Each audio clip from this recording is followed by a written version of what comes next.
Oh no. It said Zortex protocol. That's pretty stupid.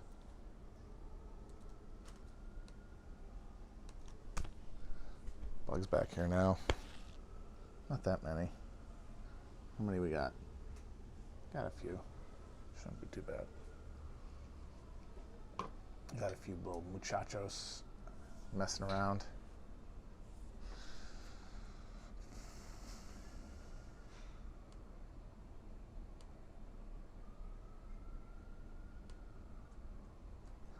I'm streaming today.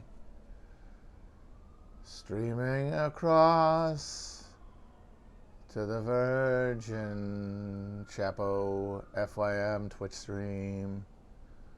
And I've got to stream free to the good people of twitch.com or whatever the hell, TV. Hi, guys. Mosquitoes are here. Took a while, but they're here now. Not that bad. Certainly not Wisconsin level, but I'm being reminded of their needling little noses, their demonic aspects. Although I am relatively lucky when it comes to mosquitoes, because they bite me, and it stings when they bite me the way it does anybody. But I guess I'm not allergic to whatever the goo is that they put into the wound that makes people get the little red bumps that itch. Like I can watch a mosquito land on me, take a little pouch full of blood off, and nothing ever comes up. I never get a rash. Does anybody else have that? I explain that to people and they're all baffled. Is anybody else not allergic to mosquito saliva?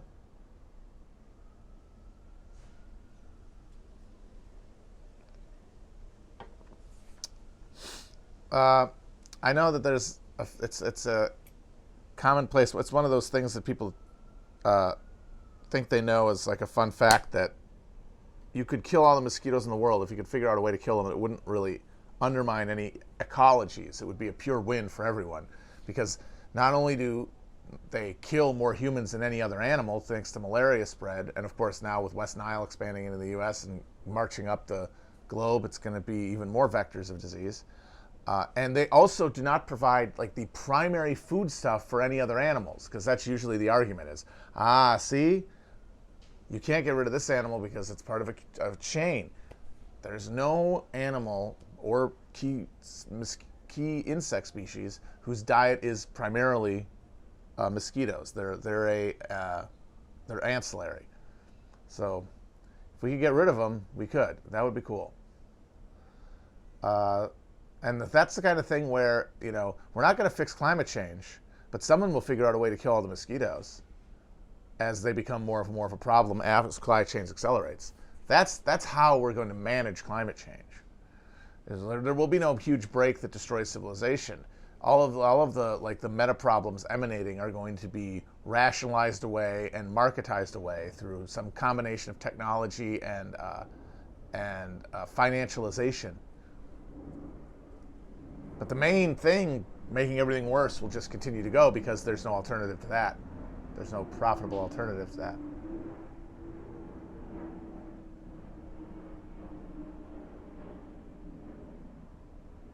Someone asked me what blood type I am, and that's an interesting question vis-a-vis the mosquitoes, but I'll admit it, I don't think I know my blood type. I don't think I've ever actually... I got one of them bleeding, and I'll watch. I'll see if anything comes up. Does anyone know if there's a correlation there? That'd be interesting to know. But yeah, I don't know. And yeah, that's probably not the kind of thing you're supposed to say out publicly anyway, but I wouldn't be able to if I knew it.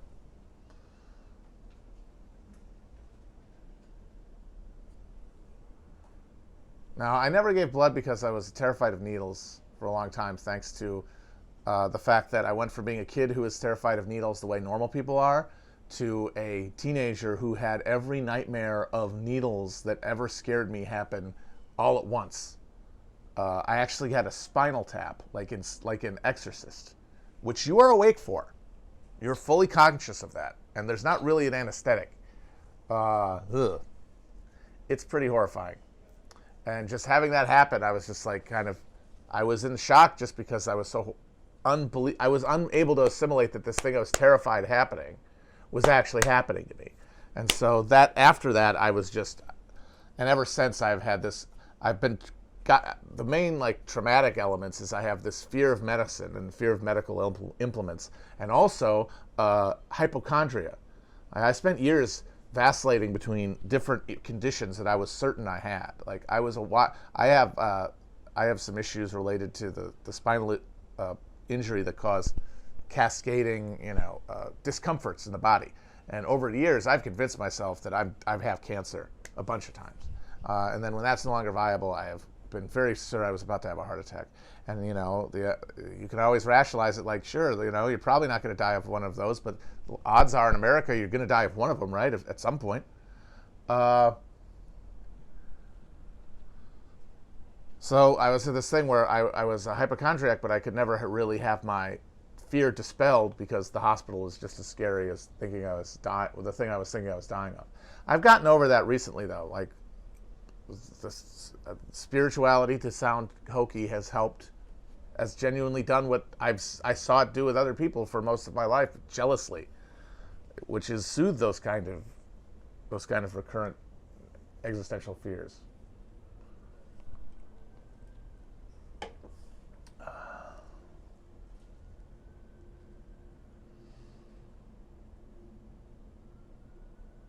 Yeah, like I don't worry anymore, even though I'm older than I've ever been, and it got worse with time because I got more aware of bodies breaking down, and just like the longer you're alive, the more likely you are to die, right? Just that's the actuarial table. At a certain point,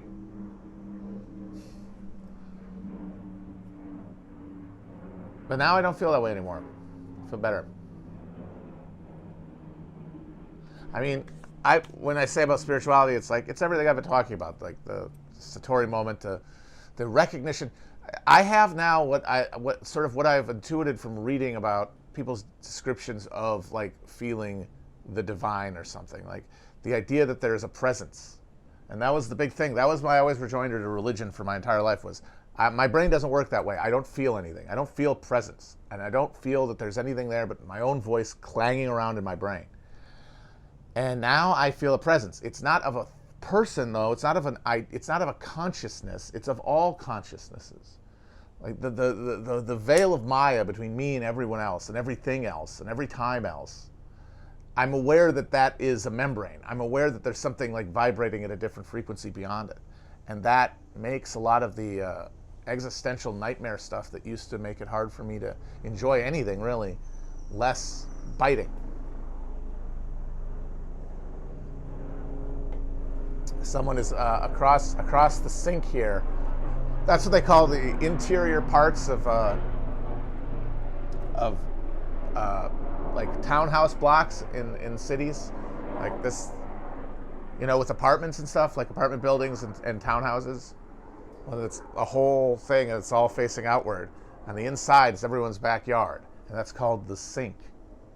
I can see a big puff of white smoke like they just elected the fucking Pope over there. And that means grilling is happening. I'm also going to be grilling tonight. Having a little fun. Going to do some grilling.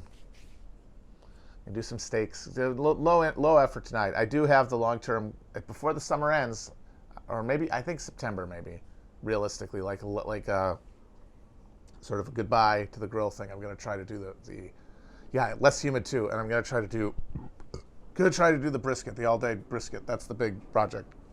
I've got to find a butcher and do that, but that'll be later. I think for the rest of summer, or for the rest of August or anything anyway, I'm just doing regular stuff. But it's a good example of like the hollowness of capitalism, the hollow value, the hollow rewards of this system. So the thing in the middle of a block, an apartment block in New York, it's called the sink, right? And it's divided up by the areas. So this one, for example, it's a little narrow thing, the length of the house. And then, because I'm in the servants' quarters, I'm in the basement, I get a little area here that you've seen.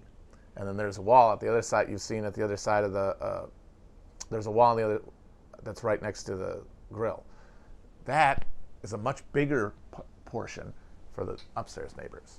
And like it's almost a lawn, and they also have the deck up there, but that's because they got more money. And so the advantage there is both of us now have this like secluded area where we can sort of have privacy. And that's true, you know, and that has its uses. But at the same time, for everyone, this entire area is completely broken up and blocked off. And I just like to, sometimes I imagine, because there's a lot of trees, not in our backyard, but in the neighboring yards that are really nice. And I'm just imagining if this was like an internal park, you know? And I just feel like that would be, that would be worth, that would, I think, be an addition. Because I think you could have enough privacy, like in the area around your home, to like do what you would do otherwise, like have a cookout or something. But then there would also be, you could like take a walk. There could be like a path in the middle here with the trees and everything. As opposed to feeling like I am in a, and as it looks to you guys, like I'm in a bunker.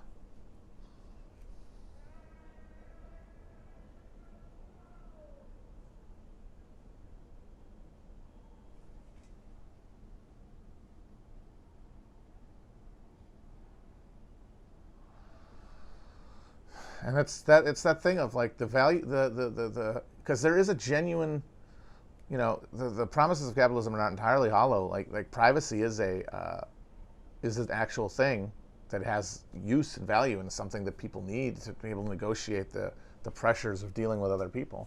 But as a totalizing value, it destroys so much that is vital to the very functioning of the human mind, and replaces it with only further indulgence along the axis of isolation. I mean, that's why Infinite Jest is the book of the moment, because he figured out, he saw where everything was going. Like not just in terms of how like loneliness was going to take over the social order and just strip everyone of their souls because they don't know how to relate across the chasm of experience to other people where they see them as equals and not instruments.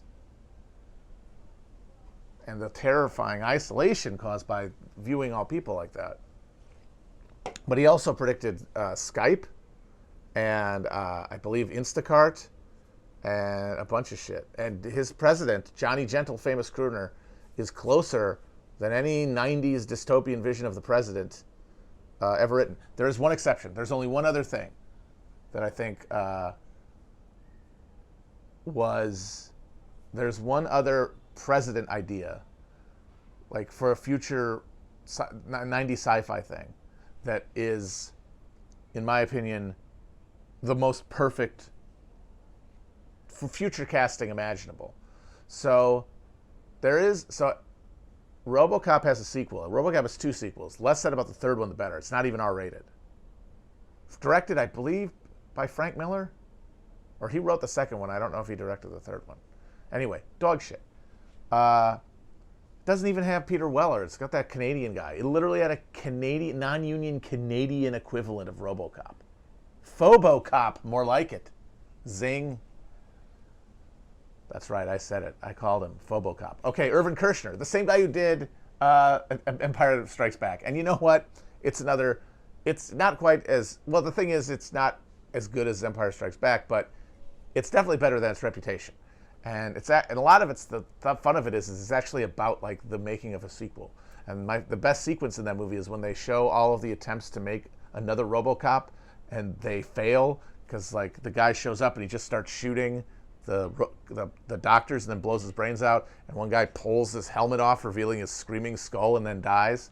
Just the way that like the artist, the human, revolts against the idea of a cash-based sequel.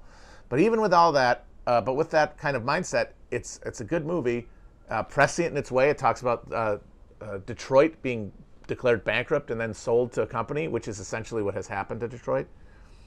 But there was another screenplay for RoboCop 2, not by Frank Miller, but by the writer of the first RoboCop, Ed Neumeyer, and they never ended up using it. And I have read it. It's online. You can find it. It's not good. I will say that. I mean, it's always hard with scripts, especially scripts that didn't get made, to imagine them in your head. But there's a lot in it that does not work. But there's one thing that's actually kind of just a throwaway that is so perfect that it almost redeems the entire project. So the premise is that RoboCop gets like ambushed and essentially disconnected. Like he gets his plug pulled, and he ends up in a warehouse for like 20 years before some scavengers grab him and try to reconnect him for reasons, and then he goes to war, and it's pitched at a much higher dramatic level than either the real RoboCop 2 or the first RoboCop. The stakes are much higher. It's like the fate of the planet and everything, which is often a thing that happens with sequels. But they mention in passing the president in this future world, and it's Bixby Snyder. And Bixby Snyder is the name of the "I'll buy that for $1" guy from RoboCop, the guy who's on TV every moment that they're watching television, except when it's Johnny Laser. And that's essentially what we got. We have President Bixby Snyder. We have President "I'll buy that for $1" guy.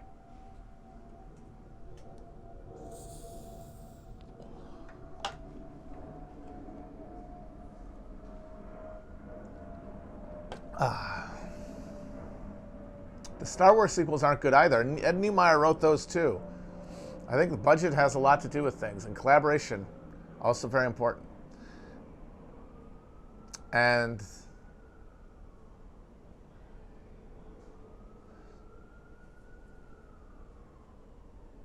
yeah, you got to give Verhoeven a lot of credit, because Neumeier basically his entire career has been writing RoboCops and Starship Troopers movies, and none of them are as good as the first one. And you got to think that Verhoeven had a lot to do with that.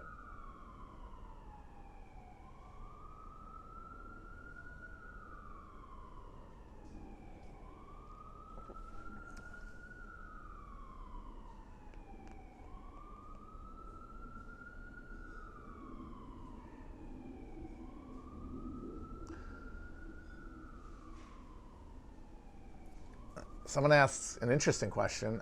Is romance inherently reactionary? Capital R romance. And I would say, like anything, it's something that needs to be resolved. It needs to be stripped of its reaction, because it emanates from a genuine desire, and that is the desire to transcend and renounce the rationalization of human life, which is the desacralization of human life. It's not just that, but that's one thing that it is. And that process, while it's necessary if you want to overcome the bounds of incredibly limited tribal societies with no understanding of the natural world or ability to harness its resources, which you do if you want to create a human self-aware species. If you want to immanentize the world spirits, which you do. I mean, it's not even a question of wanting to; it's inevitable. So desacralization has to happen, because you have to be able to move in a world of objects, not in a world of gods and powerfully enchanted symbols. You have to be able to strip them to their utility. But the process has to be managed by a intensifying heart elsewhere. And romance is that heart. And in the wrong hands, in the wrong moment, it turns into fascism. If it attempts to suborn rational to the attempt to enforce a purely emotive, non-structured libido, that's not good. That's where you get the fascism. But there needs to be there needs to be a recognition of the insufficiency of the material world, and the romance speaks to that.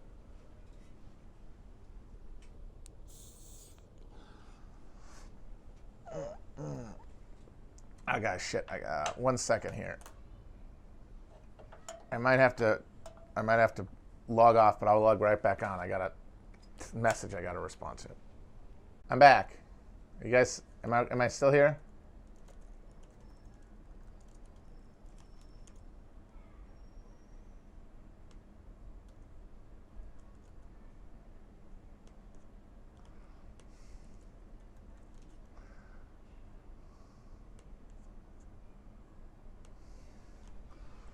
All right, here I am. I'm back. Sorry about the ads.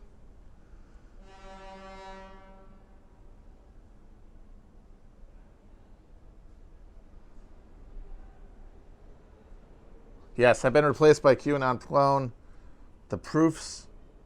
So, by the way, I got stung by a mosquito, or bitten, sucked off by a mosquito about what? I'd say about 10 minutes ago. I got nothing. I got no irritation. I got no redness. I got no itchiness. I don't know what that means. I don't know. Does that mean that I'm the Messiah? Probably not. But until I meet somebody else who has that same condition, I'm going to have to assume it means that in some way I have been chosen by the cosmos to complete a great destiny. No, I'm kidding. I'm normal. How long does it take? I kind of assumed it would be instantaneous. Oh, man. I'm wondering if there's something I could spray out here to get these guys away from us. I don't want to make the grilling uncomfortable for people. I'm still rocking the LaCroix. Got to finish these before I get a new one. Fingers crossed, hard cherry is next in town. By the way, guys, I got chicken nuggets last night, as I promised I would, and I used my gochujang, the pepper paste, as a dipping sauce. I mixed in a little ketchup, which is that and garlic is the recipe for the sauce they put on the Korean fried chicken. Anyway, very good.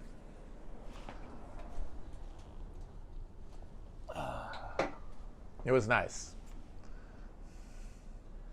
The spread of QAnon, it's inevitable, man. I mean, everyone has to resolve these contradictions. Everyone has to resolve the reality of bourgeois democracy losing its legitimacy in real time. And the flight to like a narrative, a compensatory narrative that allows you to believe that someone's in charge, someone's in control, and that you don't have to do anything. It's going to be incredibly powerful, especially among the petty bourgeois, the most alienated portion of the fucking economy in terms of the society in terms of like being alienated from each other and alienated from any sort of unconditional reality. The social basis for fascism. And Q is a backstash myth, a Deutschland, or whatever the hell they call it in German. It's the November criminals all over again. Only the thing is that the Nazi pitch, and this is why fascism is not a useful term in my opinion to describe what we're going through. So compare QAnon to the Nazi Deutschland backstab myth, right?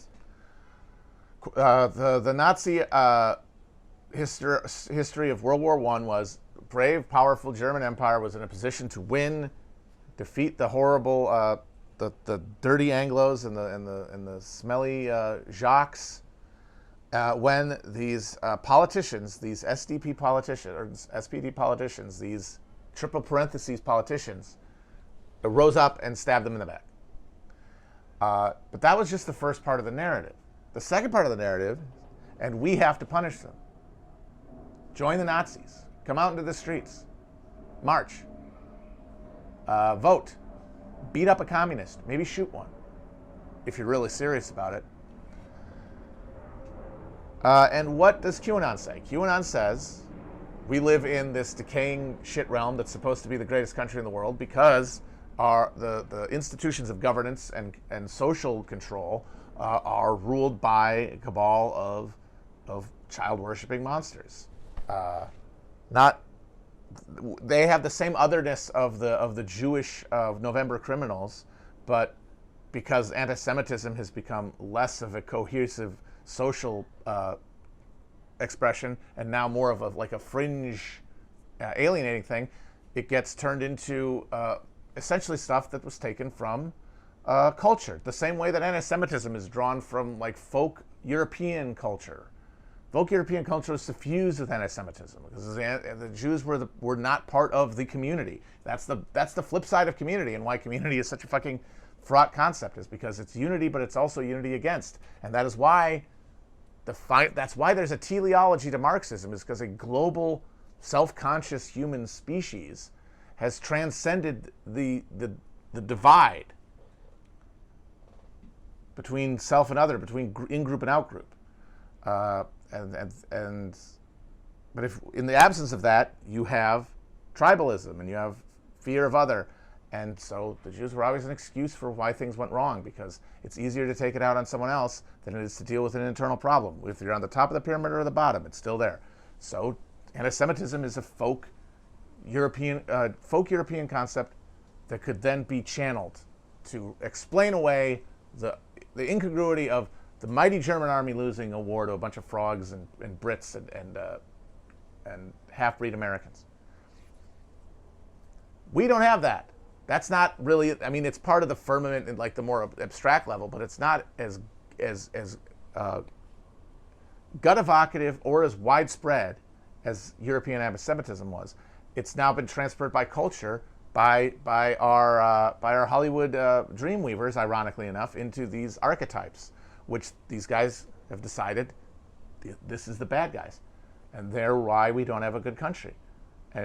But the difference is, the next step for them is not, and now we have to stop them. We have to punish them. It's enjoy the show. Watch what happens next. It's, yeah, there's bad guys in charge of everything, but the institutions are not bad. The institutions are not, that produce this outcome, are not irredeemable, because those institutions are institutions I have a lot of emotional and financial, in a lot of cases, commitment to. No. There's an immune system that has been activated by us and by Donald Trump, and if we let him do his job, by gum, we're gonna take care of him. But not by us doing anything. We get to watch, we get to interact. It's basically a giant game of Blue's Clues. You get to follow the clues, but it's up to Steve to fucking actually grab the thing. And that's why fascism is not what we have. Because you need a society. You have to have a social dimension to politics to be activated for fascism to be an operative concept. And that's the thing that the fascism concept obscures when we're trying to figure out what the fuck is going on, because it assumes a public. And we don't have one. And if you assume a public, it leads you to incorrect conclusions about what to do next, because you're making assumptions about organizational capacity that are not true. We don't have the social fabric necessary to sustain or require that. All we need is the fucking technology of authoritarianism, which is what we have.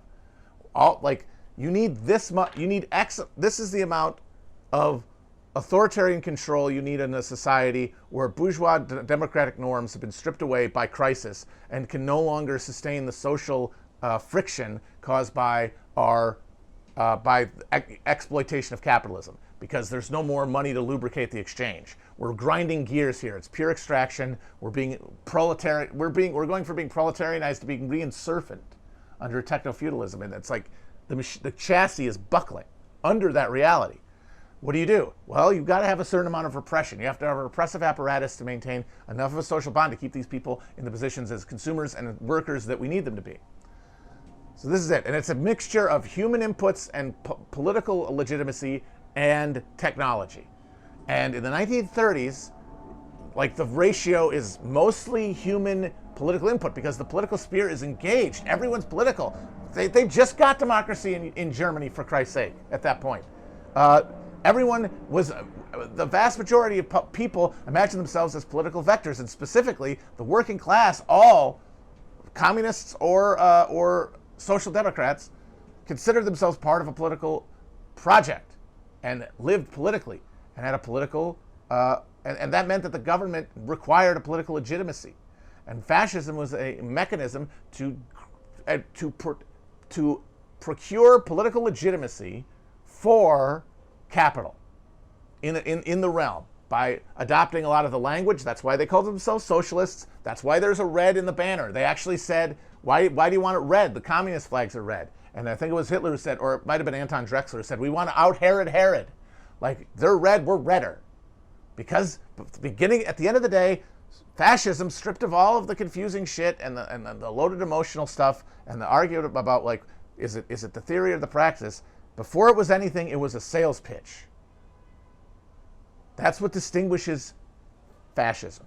Every other political ideology that dominated European a democracy at that point, from socialism to liberalism to arch reaction, embodied a class perspective. A specific class, or in the case of the Center Party, religious perspective. An axis of identity that cut against capital because very few people saw themselves as capitalists. Not the way people saw themselves as farmers and workers or Catholics. And so where's the mass constituency for capital? Fascism emerged. The guys who created it, guys like Hitler and Mussolini, were con artists first and foremost. They had no real beliefs. They saw a need in the marketplace, and they filled it post facto with the first the self-consciously postmodern political movement, designed as a sales pitch to an electorate in order to capture enough people in the space of the public sphere to confirm political legitimacy on capitalism in crisis, which is what it did. The current model, now where we're living in, this same amount, you need the same amount relative size, right, of repression. Almost all of it is technology now. There's barely any public space. The public sphere has been completely deracinated and depoliticized and destroyed by suburbanization, by the long labor peace, weakening class bonds, to racial conflict, everything you could name, to television, to the internet. All of these things together have stripped us of a social fabric and therefore stripped our institutions of the need for a certain degree of public political legitimacy that they used to have. The legitimacy is now just stark power in the form of our police power and our military. So that means that there is no need for that pitch. You don't need to pitch anything. The mask will slowly fall, but at every level it will be legitimized by process and then reinforced by our techno-authoritarian systems of control. At no point will it intersect with mass movements.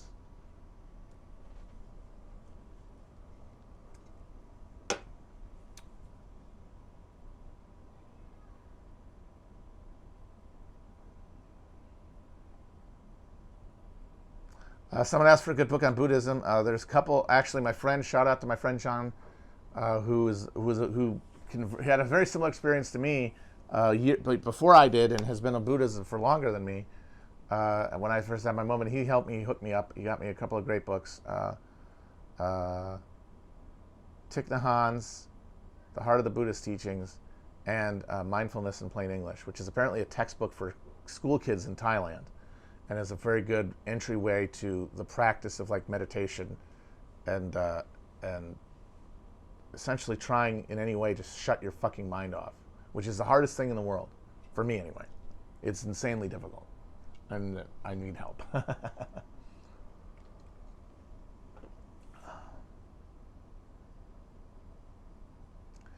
Zizek or Chomsky, I mean, at this point, Chomsky has ran out of things to say for 30 years because he does not have, in fact, a dialectical understanding of history. So all he can do is keep ringing the same dinner bell. Keep saying that you got to vote for a Democrat because the Republicans are nihilistic. Well, over time, the Democrats, by embodying the values they do, and partially the reason they do that continually is because there's no pressure at the bottom for them to change, because the votes of voters are being held hostage by the party because of the very moral rubric that Chomsky endorses. Like, Chomsky tells them, you have to vote for Democrats because of the moral question. Because as distinct objects, the Democrats are better than the Republicans on some scale. That is idealism, and it is garbage. The reality is, because the Democrats fear nothing from their base and fear no rebellion, fear losing no real votes from their base, then can continue to be the party that drifts rightward with the Republicans, and in fact accelerates the Republican push right, because if the Democrats push right, like as a triangulation strategy, that means that the Republicans have to go further right, even independent of like the natural flow that pushes them right. They get accelerated even farther right by the Democrats accommodating them.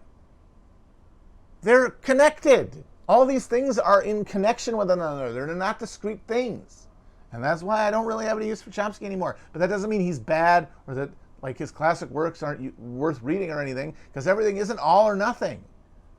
It's all on a gradient because everything's connected to everything else. So you cannot cut something off from its connection and determine it all to be all of one thing. Now, you can make 51% judgment, which is what we all do and need to do for everything, because things do boil down to yes, no questions and binaries.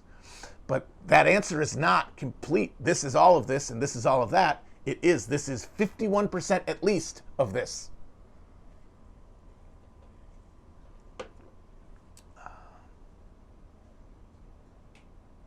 Of course, if the Democrats lose, of course they'll go to the right. I mean, look how far to the right they are now. Look at how the Democrats went from humoring people on Medicare for All to essentially curb stomping anybody who even mentions the concept. Like, remember when Obama pushed the ACA as a first step towards socialized medicine as something that they could be built on? Now half of these fucking people think that socialized medicine is racist or something. But of course, that means they're going to get pushed further and further and further to the left on social issues. That will, of course, happen, but only at the realm of rhetoric and symbol. That's the thing that's important to remember, is that everybody talking about this shit forgets that when you're referring to corporate and major party co-optation of social issues, they're doing it at the level of symbol and costume.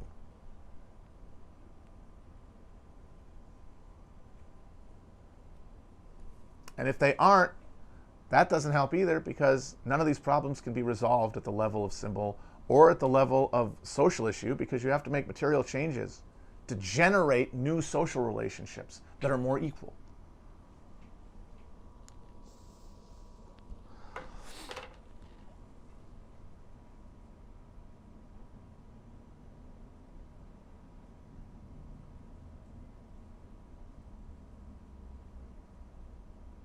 See, somebody points out, well, if fascism is, as you have said, colonial efforts being brought inward, colonial methods of control being brought inward, isn't that fascism? No, yes, but that's a element of a greater project. And to me, you have to strip, like, capitalism in crisis from fascism as a response to capitalism in crisis. I think capitalism in crisis necessitates, as I have said, increased authoritarianism, resolving contradictions through force by abolishing the play act, the kabuki of the political process that is no longer affordable. Like, it's like I was talking about how you don't see squibs or real guns in movies. It's because the line item, the amount of money they need on return on this stuff means it's not affordable. Bourgeois democratic niceties at a certain point become unaffordable, and then you have to resolve that because you still have a public to deal with who are used to a certain degree of niceties. They, buy a girl dinner first. And with them being gone, they have to be replaced with something. And colonial methods of control are going to be part of it, because that's where the state learns how to coerce in the absence of any kind of local political legitimacy. That's where a state that is bound by, in its core, I would say even early colonial England was, to a degree. Like, they had the burgeoning democracy. That was post English Civil War. Certainly post-revolutionary France, and definitely the United States. They have at their center like a basic political culture, because there is a basic political legitimacy being distributed through a social order, even if it's exploitative, as they all are. There's still a hegemony, a buy-in at every level. Colonies, especially colonies of like invasion and occupation, are zones where the authority is exercised, but there is no corresponding political identity and political legitimacy given to that authority by the people. It's just naked force. And so when the political facade of the core capitalism is no longer affordable, is dissolved away in the acid of crisis, then you got to bring back these instruments. And they've obviously been flowing there over time as the facade has gone away, but it accelerates with time. Fascism, in my opinion, the thing that's useful as a historical and political concept, is that political project. And I would say that focusing on the term focuses on us, on an understanding of the political that is not operative.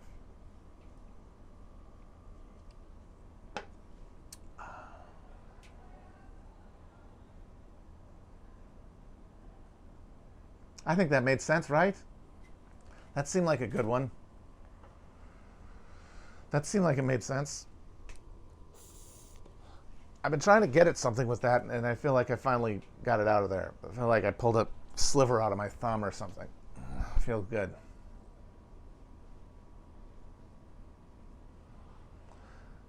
The thing is somebody's asking, like, is it historically contingent or is it ideological? It's both. Everything is both. The question is, what elements are operative in the current moment you're looking at through the lens of. I would say the ideology of fascism is relatively second order of importance. More important is its political efficacy as a concept to the current moment. And there, I don't see it.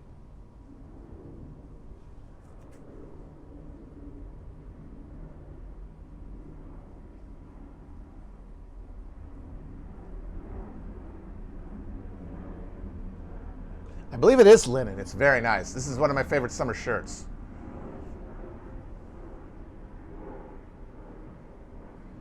Yeah, it has an ideology, but the thing is, because it was a sales pitch before it was an ideology, it's inherently incoherent. It's just the death drive turned into a party platform. And that is why it's so hard, it's so shifting, because that makes it culturally contingent. That means the ideology is culturally shaped in a way that isn't true necessarily with other ideologies.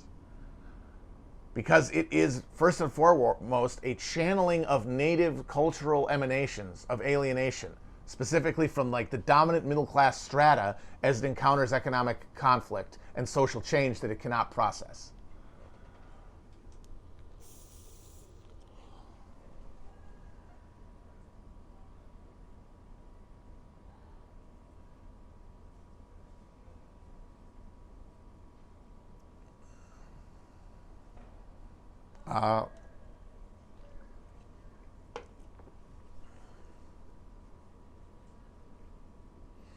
The downshine with the linen is that it always feels like, it always kind of looks recently laundered, and you get like the curled up, the bacon. But it's a chill out outfit, so it doesn't matter. People are telling me that you could be the Ottomans in Civ. I absolutely want to see what I can do with that. Because I don't really think they could. Walter Scheibel is pretty persuasive that they couldn't have taken Europe, but in a video game, if I'm good enough, I bet I could do it. Also, I'm a big fan of just the whole like battle for the Mediterranean. So also, I would imagine I'd like to be the Serene Republic itself, and see if I could create like could I from Venice start capitalism in 1400 instead of 1800? Like, just get that puppy going. Then maybe we literally would have flying cars, or the Earth would be a completely hollow cinder.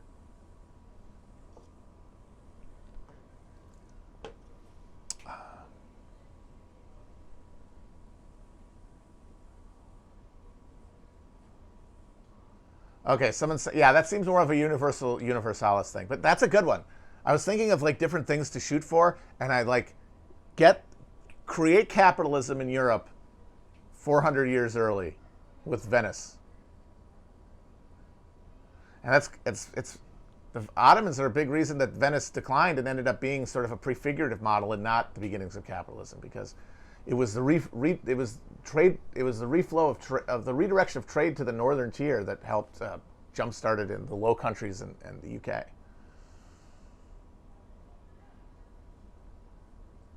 But also, legitimately, the culture wasn't ready for it because the technology didn't exist to accelerate it.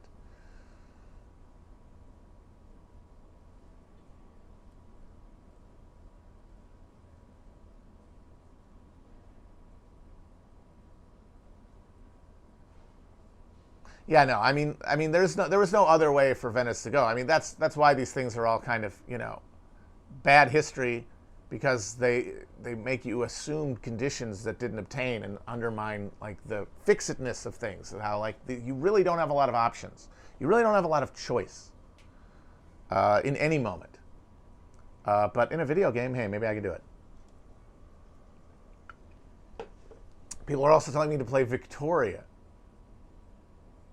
Someone told me that Victoria is the most realistic because and the most materialist because it's got the most fixation on creating an economy and sustaining like an industrial production. Honestly, though, that kind of sounds boring. Come on. I'm playing a video game. Just give me a country to click on and so I can click on another guy and like overtake it or something.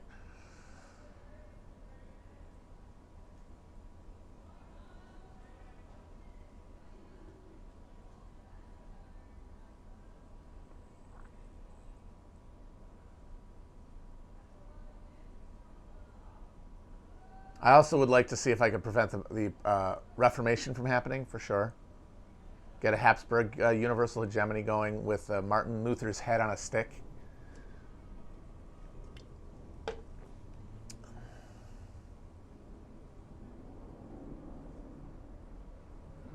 I played Kaiserreich. I actually went on left trigger and played Kaiserreich a while ago, and I was terrible. But the thing is, I don't think anybody really knew how to play it. I would need experienced players with whatever it is.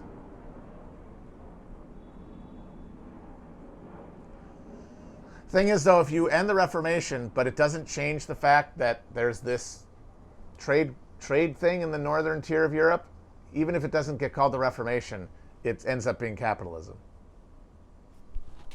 But maybe it's a different version, maybe it's restrained, maybe it's in a horse, maybe it's in teasers in a way that Protestantism wasn't, and maybe it goes in a more humane direction. I mean, obviously, towards Armageddon, towards annihilation, towards barbarism, but maybe at a jaunt, or maybe at a saunter instead of a jaunt. I mean, I think that's really all you can ever talk about with counterfactuals is, are you lessening over time the impact of a process, not changing it completely? Because the flow is just not, you can't pick out the thing that does it, because it's all bounded together. It's all rhizomatic, as a term that is always fun to say to get people annoyed.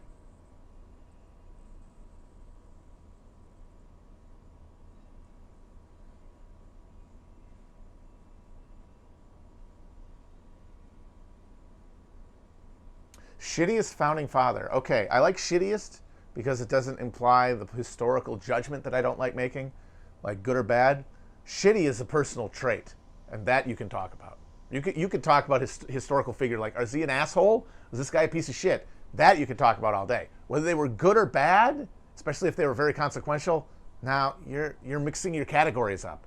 Like that's what 90% of conflict comes down to, is that you've got like the meta-spiritual dimension of something that is personal, and then you have the material, fully determined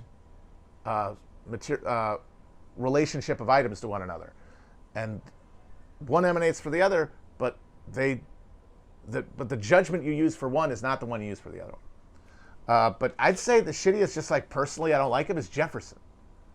He just seems like the biggest, like, just smug, posing prick. I mean, obviously there's the cheap irony of him writing the Declaration of Independence while owning slaves, but not only that, the way he wrote about slavery, the way he tried to like self-exercise it, like exercise himself from the moral question of it, and the way he was a slave owner too. Like, he was given money, I believe, in Lafayette. It was either Lafayette or Kosciuszko. I think it was Kosciuszko. Kosciuszko's was, of course, a Polish noble who'd fought with the Americans during the Revolution. It was knew Jefferson. And he died, and he left a substantial portion of his estate to Jefferson, who was always broke. But the condition of the will was that he freed the slaves, and he didn't do it. He took the money, and he didn't do it. And it's like, this guy... And it's not like he was hard scrabble. He just had extravagant tastes. He loved wine and he loved collecting books. And there was no other conditions to it. It was just a sacrifice of any moral consideration on an altar of just purely personal sensual indulgence. It's about as bad a moral calculus as you can have. This is a shitty guy.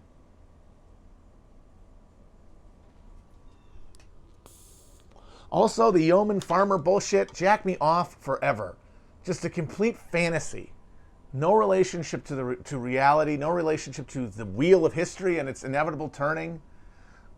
Just this pure moralistic, idealistic notion of like, well, cities are bad and have bad things in them, and farms are good and have good things in them, as though these things are not interconnected and require one another, and therefore moral judgment is totally beside the point.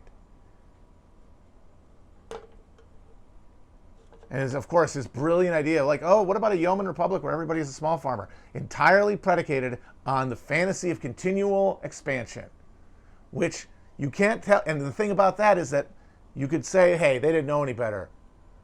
First of all, Jefferson knew better because he knew how big the country was. He literally was one of the only guys who actually knew because he sent Lewis and Clark out there after he bought half the fucking thing. And the other is that other people knew what this was going to do to us. John Quincy Adams, in his diaries, talks very much about how like the westward expansion is going to destroy the fabric of this country. The soul is going to be eaten out of it from within by this westward expansion, by this ceaseless demand for and supply of exportable land, takeable land, conquerable land. Whereas the rest of these Virginia dynasty dickheads are just like, what? No, everybody gets a farm. It's fine. No social issues will ever emerge. We'll all be great. Conflict, schmonflict. Even though... Schmuck. It's like, I'm not snorting anything. I'm doing my vape. How can you guys not understand the difference in sound? Come on. Or that I'm not, like, moving my head up. You got to do the head thing, right? If I was doing coke on stream, which I would not, I think I'm done. I don't do coke.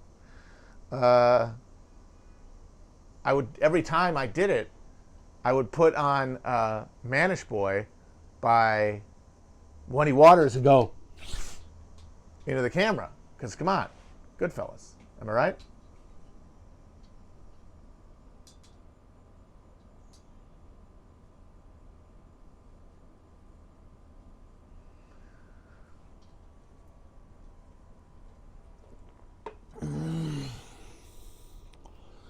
You can climb a mountain. You can swim the sea. Coke is a bad drug. Very, very, no use at all for anything. Garbage. The junk food of drugs. And I mean, when you consider its ecological footprint and the amount of violence that it engenders, just all around, thumbs down on that one.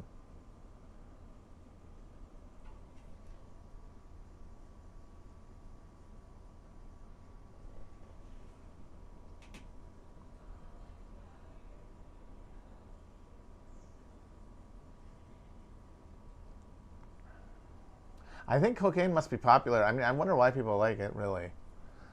I think some people just aren't like confident enough in their opinions to state them until they're zooted.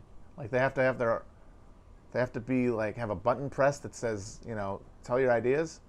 Some of us just have the confidence to just say our ideas to anyone, into any format.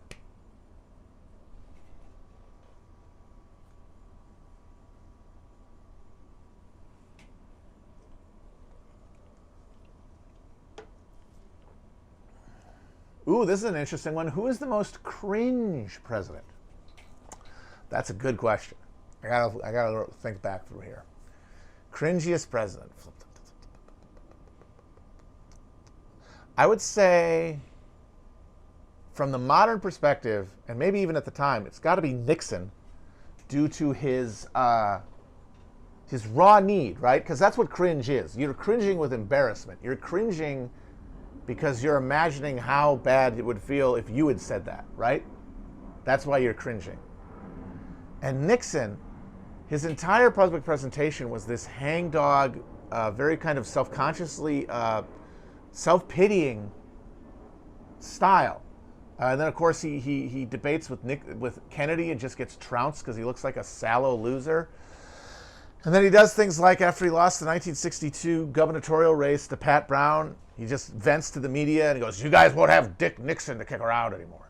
I mean, and then he had to resign. The only guy ever to do it. Embarrassing.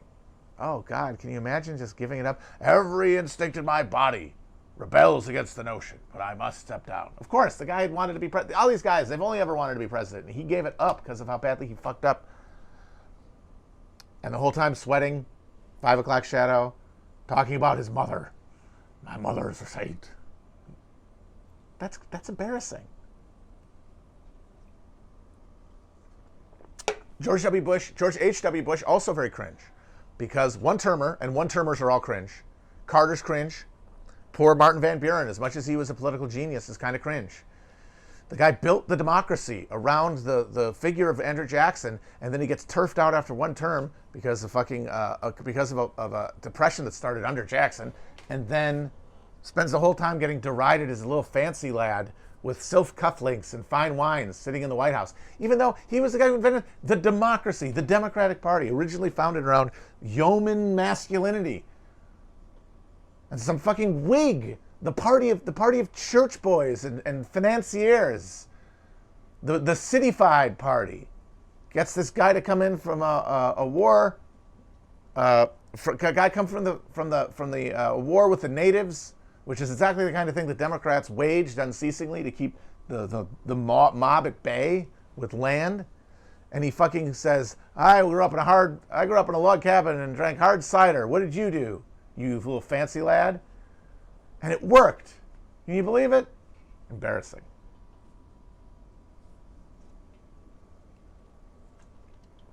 Like the rush of mighty water, all the country through. It is the ball I'm rolling on for Tippecanoe and Tyler too. And with it we'll beat little Van. Van is a used up man. Damn it. Nobody remembers anything about Martin Van Buren. But maybe they heard that song.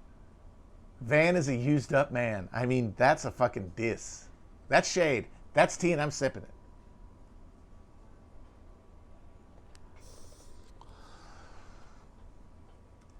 The guy was a fucking political genius. The guy invented the modern political party, basically from scratch, from the ruins of the era of good feeling, and under the nose of poor John Quincy Adams, who thought he was living in a post-sectional America. Can you believe it? Van Buren saw, no, this system, this conflicts, they're going to be resolved through political reams. They're going to be resolved along party lines. They're going to be resolved factionally. The dream of a non-factional democracy in a capitalist system where all relationships produce conflicts and contradictions that have to be resolved will not involve party conflict? Foolish. Yes, Trump is not cringe. Not yet anyway, although he's getting there. I gotta say, if he loses, he'll be cringe. The whole thing will be cringe retroactively. But he's like, the more it looks like he's losing, the more cringe he is. It's honest. Like, he not only are, I don't know how you would want to, it's interesting. This is like a good psychological experiment here, like it's like psychological thought experiment. Like, this is a Heisenberg thing. So I really feel like as Biden has sat there at the high polls, certainly before the whole, like now with the post office thing, everyone's convinced Trump's going to win. And they've already basically admitted to themselves it's going to happen, which means when it happens, no one's going to do anything. Because we've all essentially reconciled ourselves now to, oh, he's going to steal the election by closing all the post offices. And that means when he does it, we're all going to be okay with it. Because we're already okay with it, because we're letting it happen in front of us. I'm not blaming anyone for that. I'm just saying that that's what's happening. So before that, though, when it looked like Biden was going to win, Trump's posts appeared lamer. They didn't have the fire. They didn't have the he seemed more desperate. He seemed less sure of himself. But was that him responding to the reality of the presidency maybe slipping away from him, or more importantly, him losing something and making him a loser, which is all he really cares about? Or do I only perceive it that way because I think that he is losing his power? How could I? This is why we all need to get together. This is why we need to overlap our lacuna, because I can't answer that question definitively about myself. No one can. It is only through the stacking of experience that we can find a commonality and then like put a needle through it and core out something close to the truth, or closer to the truth than any one of us is going to get to by themselves. Obama, the thing is, it worked.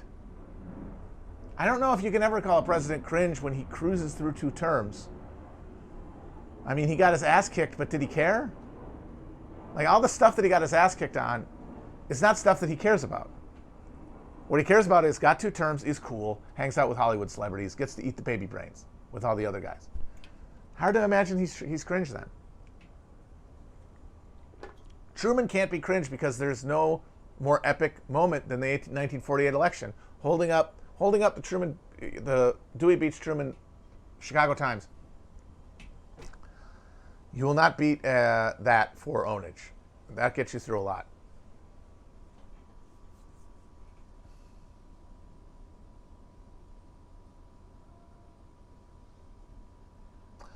Lyndon Johnson also very cringe. That's a hell of a cringe spell there. And of course it comes after the coolest president, right?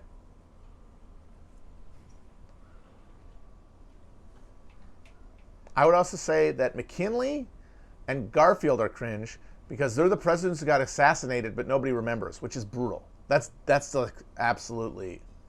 They're not here to cringe, but we get to cringe at the thought of being that, even though we wouldn't know. Because, like, you think about assassinated presidents, it's Lincoln and fucking JFK. And they have all those things in common, right? Oh, Lincoln's secretary was named Kennedy. Kennedy's secretary was named Lincoln. Kennedy got shot in a Lincoln. A Ford Lincoln. Lincoln got shot in a Ford's theater. And that completely ignores those two losers. I would say John Quincy Adams was cringe in his lifetime, but is now based completely.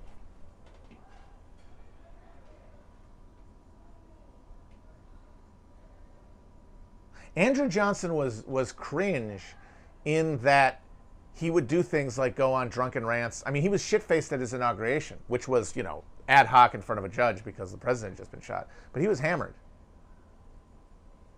He gave a speech. He gave an impromptu speech that was filled with vituperative bitterness and resentment because he was super self-conscious of the fact that he was a Tennessee hillbilly.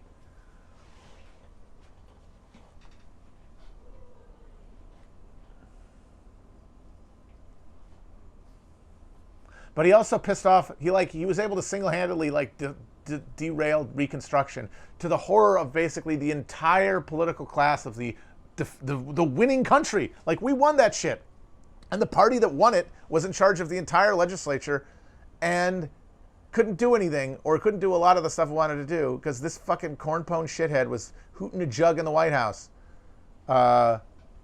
So that made him based, the fact that he was able to exert that kind of power in the face of unified opposition almost.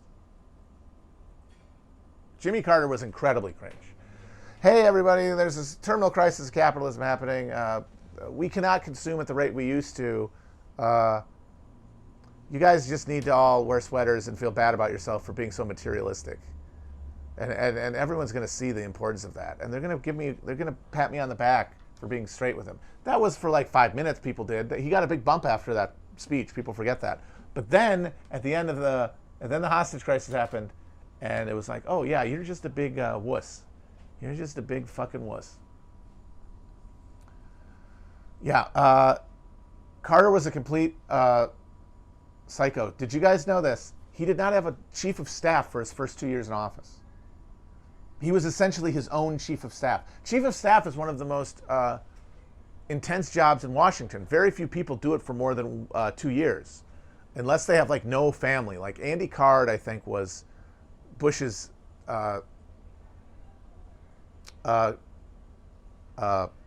Secretary of State, Chief of Staff.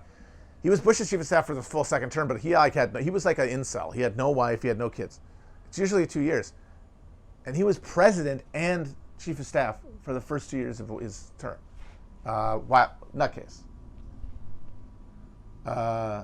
Yeah, no, Carter sold everyone a good bill of goods. Carter was Obama. And the reason he's cringe and Obama isn't is because Obama got that second term, baby. No phase. Can't see him. Got that second term. Carter got the boot because the forces allied against him in the wrong order. Booyah, out of here.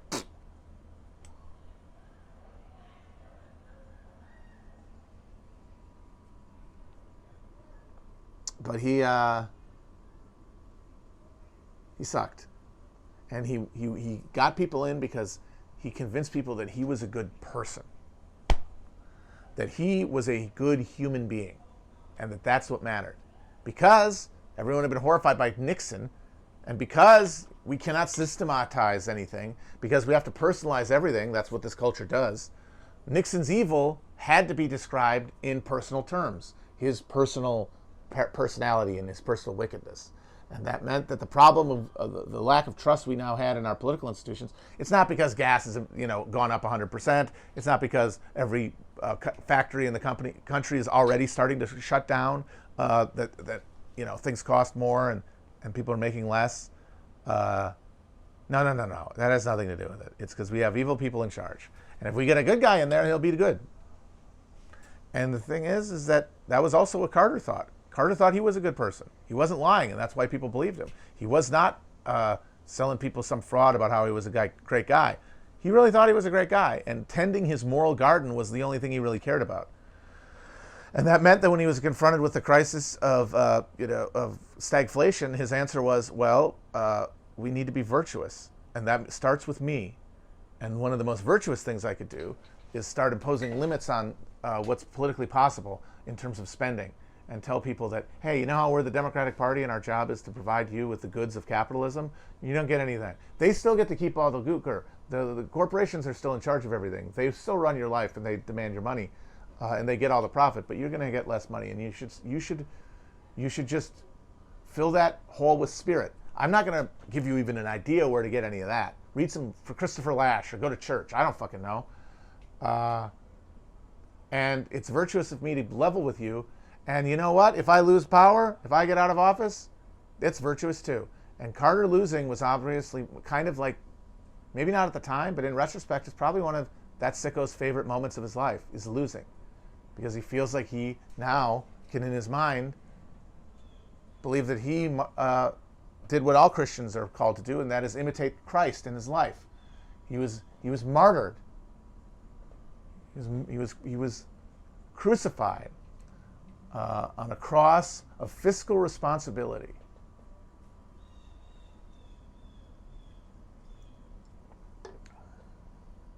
All right, guys, I'm out of here. Good talk. Bye-bye.